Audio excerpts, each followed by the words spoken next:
കർത്താവിൽ പ്രിയ ദൈവമക്കളെ, ഇന്നത്തെ സാബത്ത് സ്കൂൾ പഠനത്തിലേക്ക് നിങ്ങളെ ഏവരെയും കർത്താവ് യേശു ക്രിസ്തുവിൻ്റെ നാമത്തിൽ സ്വാഗതം ചെയ്യുന്നു.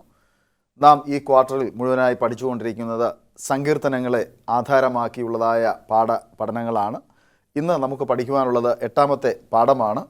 നീതിപൂർവമായ ജീവിതത്തിനുള്ള ജ്ഞാനം എന്നുള്ളതായ ഈ പാഠം ചർച്ച ചെയ്യുന്നതിന് 2 ദൈവദാസന്മാർ നമ്മുടെ സ്റ്റുഡിയോയിലുണ്ട്. നമുക്ക് അവരെ പരിചയപ്പെടാം. ഒപ്പം നിങ്ങളെ ഏവരെയും ഇന്നത്തെ പാഠപഠനത്തിലേക്ക് സ്വാഗതം ചെയ്യുകയാണ്. ജോയ് സാർ ഇന്ന് ഞങ്ങളോടൊപ്പം ഈ സ്റ്റുഡിയോയിലുള്ളതിൽ അതിയായ സന്തോഷമുണ്ട്. സാറിനെ ദൈവനാമത്തിൽ ഈ ചർച്ചയിലേക്ക് സ്വാഗതം ചെയ്യുന്നു.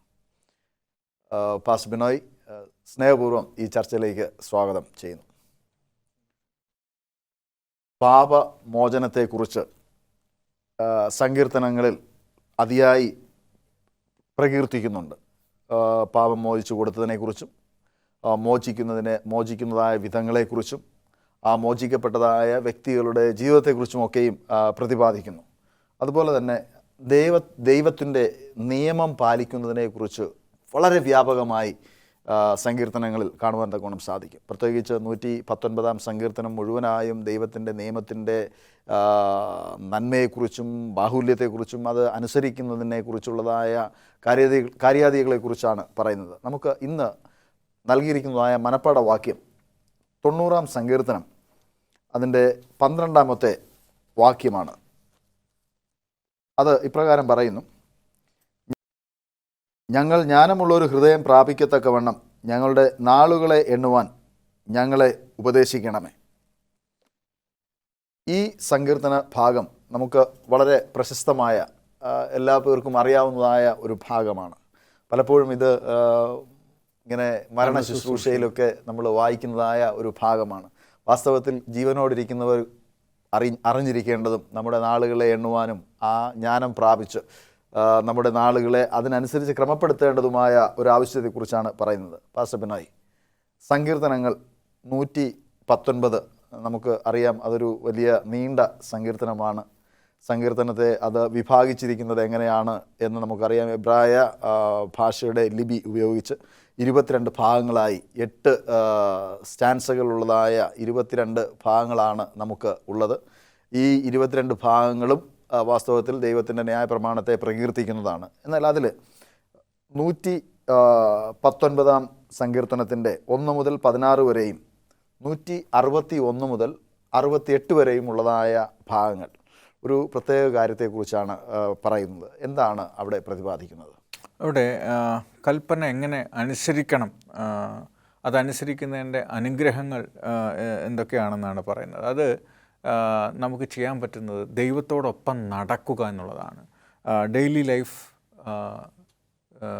വിത്ത് ഫെയ്ത്ത്, വാക്കിംഗ് വിത്ത് ഗോഡ്, ദൈവത്തോടൊപ്പം നടക്കുക. വിശ്വാസ ജീവിതം മുന്നോട്ട് പോകേണ്ടുന്നത് അങ്ങനെയാണ്. Maintained by the walking with God. അതായത് ഓരോ പ്രാവശ്യവും മെയിൻറ്റെയിൻ ചെയ്യുക വെച്ചാൽ നടത്തിക്കൊണ്ടു പോവുക, പരിപാലിക്കുക എന്നൊക്കെയുള്ള അർത്ഥമാണ്.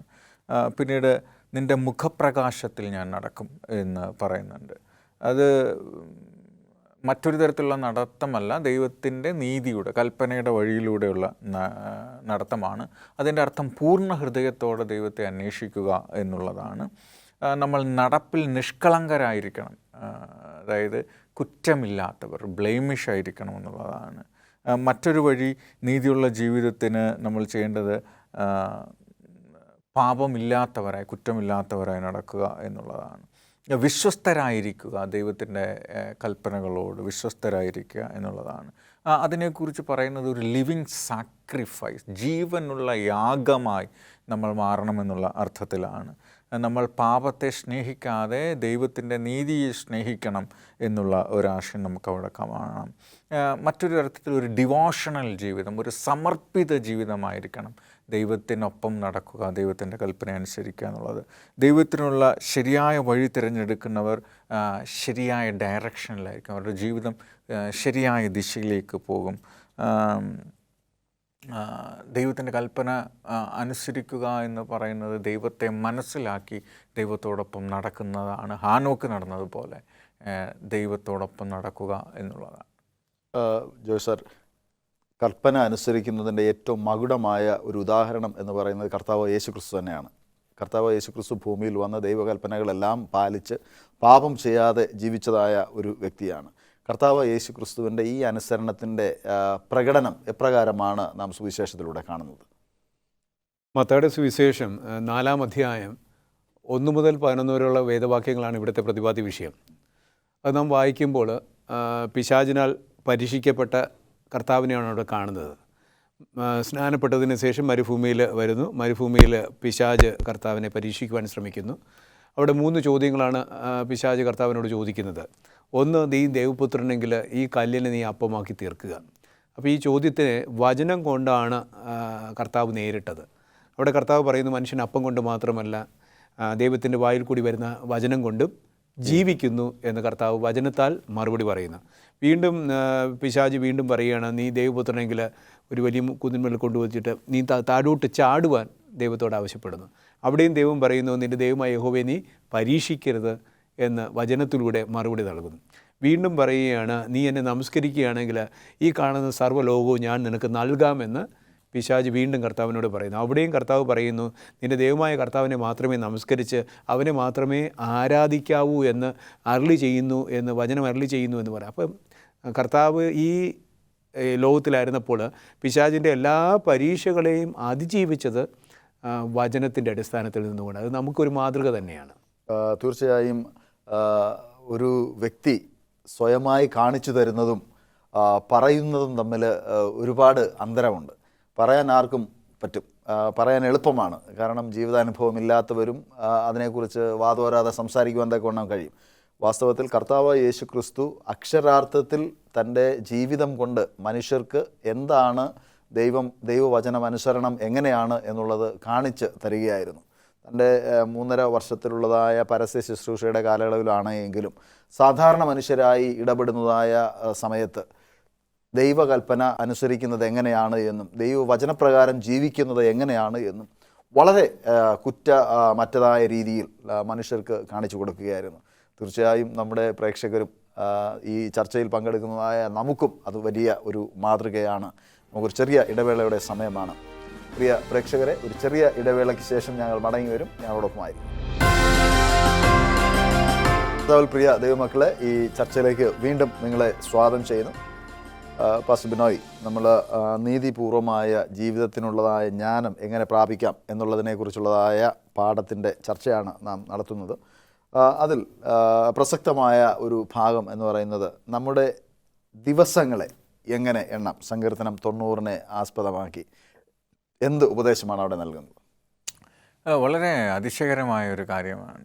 ബൈബിൾ പറയുന്നത് ദൈവത്തിന് ഒരു ദിവസം 1000 വർഷമാണ് ഒരു ദിവസം എന്ന് കണക്കാക്കുന്നത്.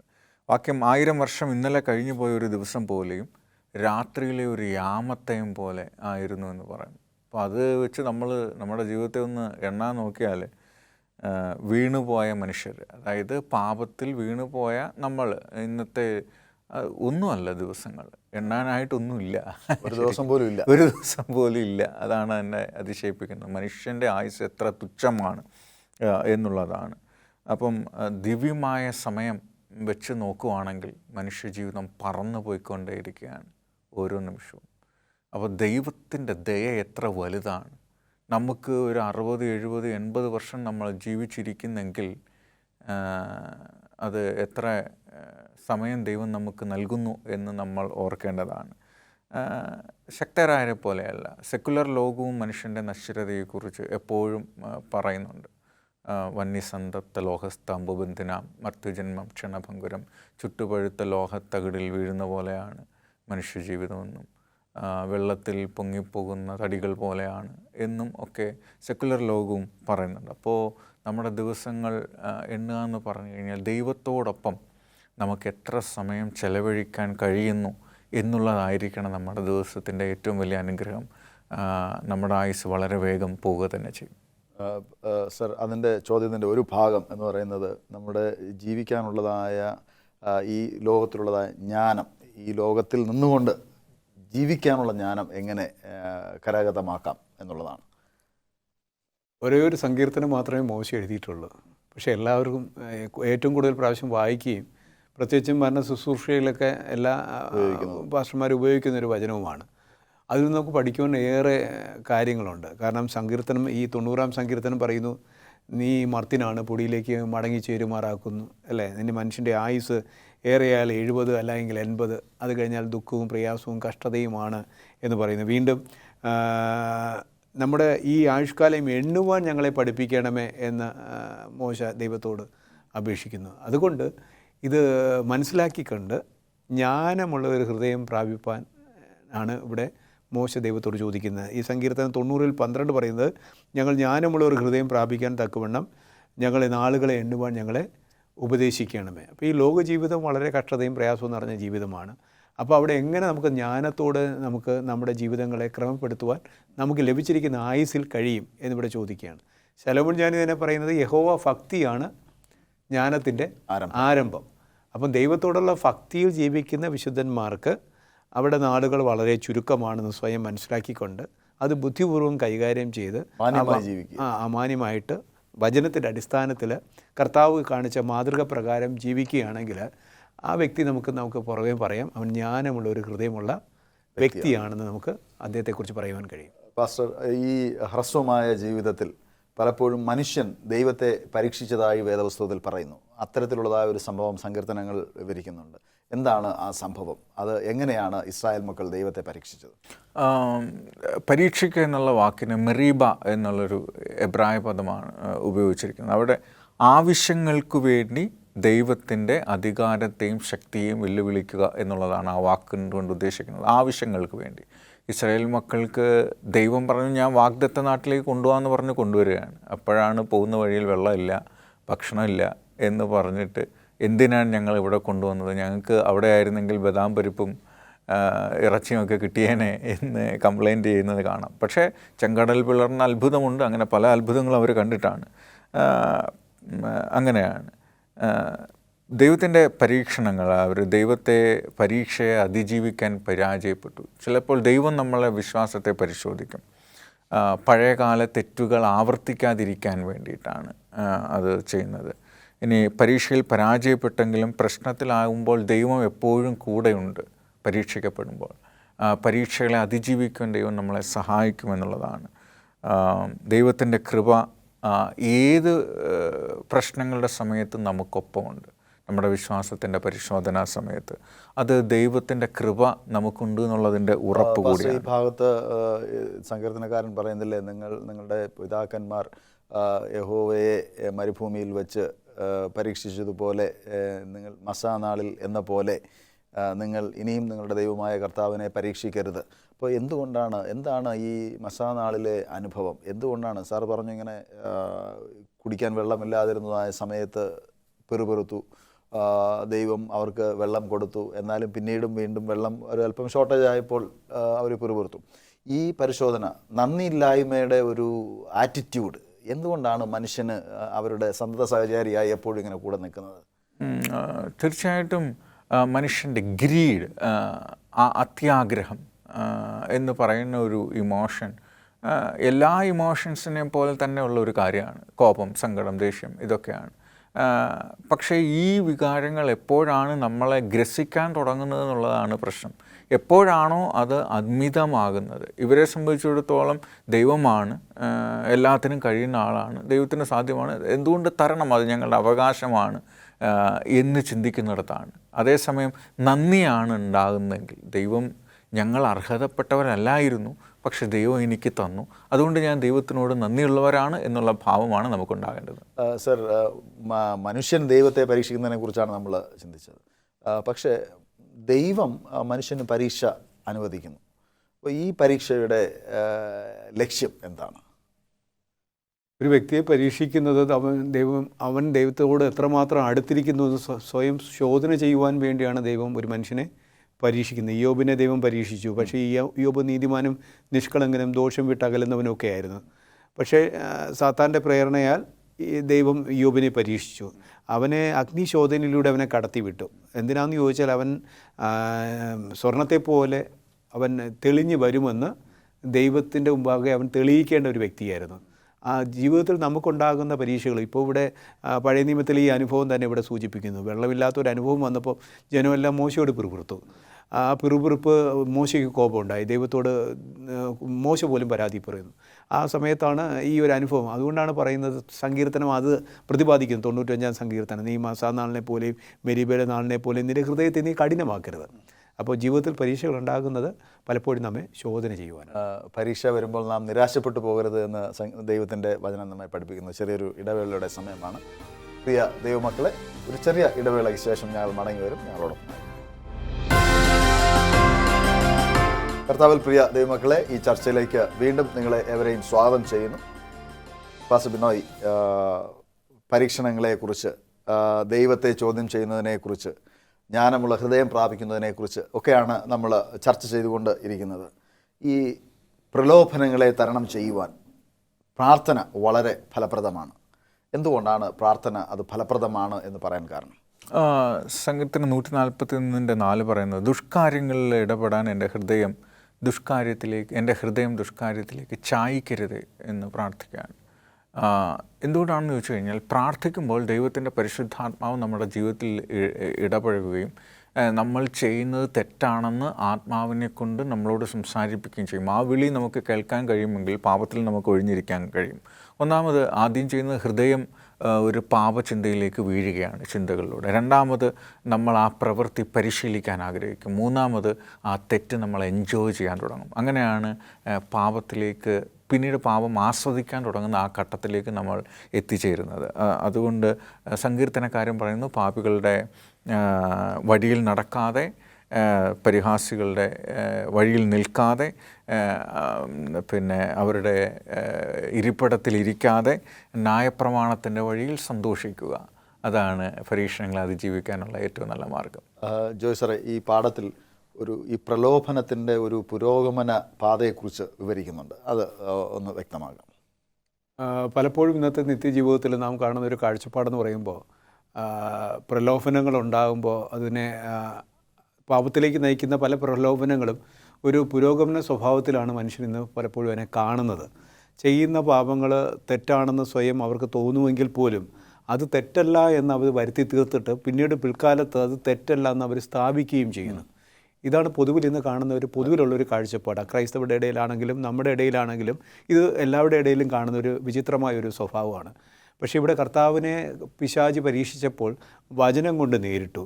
പക്ഷേ നാം നമ്മുടെ നാവ് കൊണ്ടാണ് നേരിടുന്നത്. പലപ്പോഴും വചനം ഉദ്ധരിക്കുന്നതിന് പകരം നമ്മുടെ നാവിൻ്റെ ബലം കൊണ്ട് അവസരവാദികളായിട്ട് അതിനെ അടിച്ചമർത്തി അത് തെറ്റല്ല എന്ന് നമ്മൾ സ്ഥാപിക്കുകയും ചെയ്യും. ഇത് പൊതുവെ കാണുന്നത് പുരോഗമന രീതിയിൽ കാണുമ്പോൾ നമ്മുടെ ഹൃദയം അതിലേക്ക് ചായുന്ന സമയത്ത് ആ പാപത്തിലേക്ക് നമ്മെ വഴിതെളിച്ച് കൊണ്ടുപോകുന്നു. രണ്ട് തിന്മകൾ എപ്പോഴും പ്രവർത്തിക്കുവാൻ നമുക്ക് പ്രലോഭനങ്ങൾ നമ്മുടെ ജീവിതത്തിൽ വന്നുകൊണ്ടേയിരിക്കുന്നു. വീണ്ടും തിന്മയായ പ്രവൃത്തികൾ നാം സ്വയം അംഗീകരിക്കുന്നു. അത് തെറ്റല്ല എന്ന് നമ്മൾ സ്വയം സമർത്ഥിക്കുന്നു. അതുകൊണ്ടാണ് പൊതുവെ പറയുന്നത്, സങ്കീർത്തനക്കാരൻ നേരത്തെ വായിച്ചതുപോലെ, ഇങ്ങനെയുള്ള ഈ ദുഷ്പ്രവൃത്തിക്കാരോടുകൂടി ദുഷ്പ്രവൃത്തികൾ ഇടപെടുവാൻ എൻ്റെ ഹൃദയത്തെ ദൈവമേ നീ ചായ്ക്കരുതേ. കാരണം ജീവിതത്തിൽ പ്രലോഭനങ്ങൾ ഉണ്ടാകുമ്പോൾ അങ്ങോട്ട് ചായുവാനുള്ള ടെൻഡൻസി വളരെ കൂടുതലാണ്. പാസ്റ്റർ, ഈ പ്രലോഭനങ്ങളെ ജയിക്കുന്നവർക്ക് എബ്രായർക്കെഴുതിയ ലേഖനത്തിൽ വലിയ ഒരു വാഗ്ദത്തം പ്രഖ്യാപിച്ചിട്ടുണ്ട്. എന്താണ് ആ വാഗ്ദത്തം? ഒരു വലിയ ലിസ്റ്റ് പറഞ്ഞതിന് ശേഷമാണ് ഈ വാഗ്ദത്തം ദൈവം നൽകിയിരിക്കുന്നത്. ദൈവത്തെ അനുസരിക്കുന്നവർക്ക് ലഭിക്കുന്നത് ദൈവത്തിൻ്റെ നിത്യജീവനാണ്. പ്രധാനമായിട്ടും പുതിയ യെരൂശലേമാണ്, സ്വർഗമാണ് ലഭിക്കുന്നത്. അവിടെ ജീവജല നദിയുണ്ട്.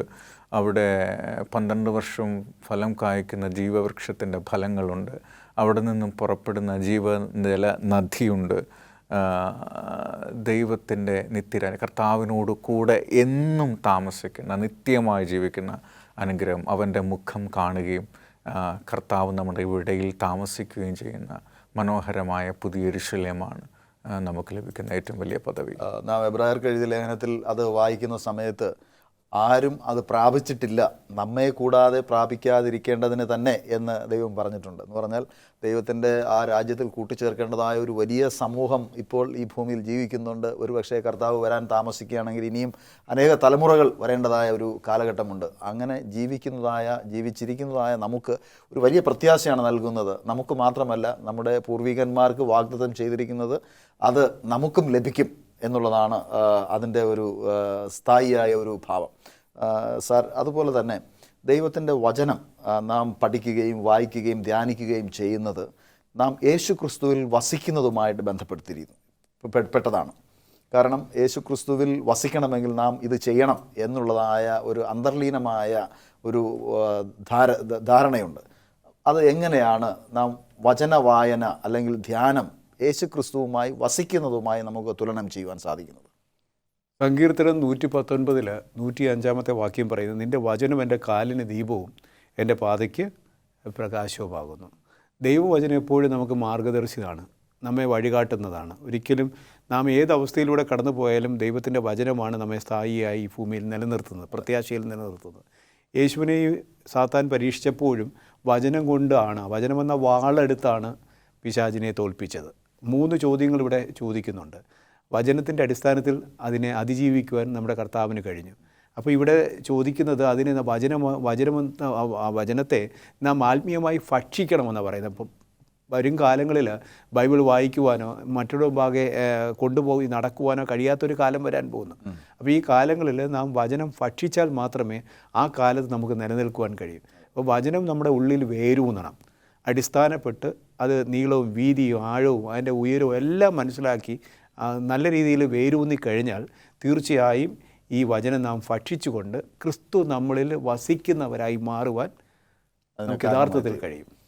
നമ്മുടെ ജീവിതത്തിൽ ദൈവത്തിൻ്റെ വചനം അത് ജീവിതത്തിൻ്റെ ഒരു ഭാഗമായി തീർന്നുവെങ്കിൽ മാത്രമേ ക്രിസ്തുവിനോടൊപ്പം നടക്കുവാനും ക്രിസ്തുവിനെ നമുക്ക് ധരിക്കുവാനും തക്കവണ്ണം സാധിക്കുകയുള്ളൂ. കർത്താവായ യേശു ക്രിസ്തു തൻ്റെ പിതാവായ ദൈവത്തെ കാണിക്കുന്നതിന് വേണ്ടിയാണ് ഈ ഭൂമിയിൽ വന്നത്. അതുകൊണ്ട് തന്നെ ദൈവവചനത്തിൽ പറഞ്ഞിരിക്കുന്നതായ എല്ലാ കാര്യങ്ങളും അക്ഷരീയമായി അതിൻ്റെ ആത്മീയ അർത്ഥത്തോടുകൂടെ തന്നെ, അത് വെറും അക്ഷരീയമായി മാത്രമല്ല, അതിൻ്റെ ആത്മീയ അർത്ഥത്തിൽ തന്നെ അത് പ്രവർത്തിക്കുവാൻ തക്കവണ്ണം കർത്താവായ യേശു ക്രിസ്തുവിന് സാധിച്ചു. ദൈവത്തിൽ ആശ്രയിക്കാതെ നാം എത്ര തന്നെ വായിക്കൊണ്ട് ജൽപ്പനം ചെയ്താലും അതിന് സാധ്യമാകുകയില്ല. നമുക്ക് ദൈവത്തിൻ്റെ ആത്മാവിലൂടെ അത് സാധിക്കണമെങ്കിൽ നാം പ്രാർത്ഥിക്കുകയും ദൈവവചനം പഠിക്കുകയും ക്രിസ്തുവിനോട് ചേരുവാനുള്ളതായ ഒരു മനഃപൂർവ്വമായ ഒരു ആഗ്രഹം നമ്മിൽ ഉണ്ടാകുകയും ചെയ്തുവെങ്കിൽ മാത്രമേ അതിന് സാധിക്കുകയുള്ളൂ. നമ്മുടെ പ്രേക്ഷകർക്ക് അത് ഉണ്ടാകട്ടെ. നമുക്കും നമ്മുടെ ജീവിതത്തിൽ കൂടുതലായി ക്രിസ്തുവിനോട് അടുത്ത് ജീവിക്കാനുള്ളതായ സാഹചര്യങ്ങൾ ഉണ്ടാകട്ടെ എന്ന് പ്രാർത്ഥിക്കുകയാണ്.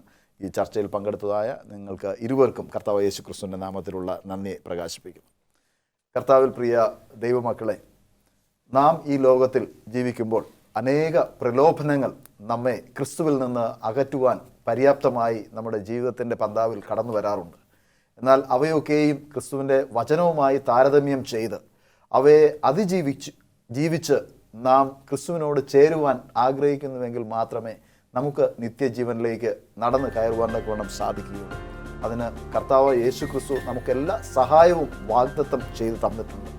ആ വാഗ്ദത്തങ്ങളിൽ വിശ്വസിച്ച് ആശ്രയിച്ച് മുൻപോട്ട് പോകുവാൻ സർവശക്തനായ ദൈവം നിങ്ങളെല്ലാവരെയും സഹായിക്കുമാറാകട്ടെ എന്ന് പ്രാർത്ഥിക്കുന്നു.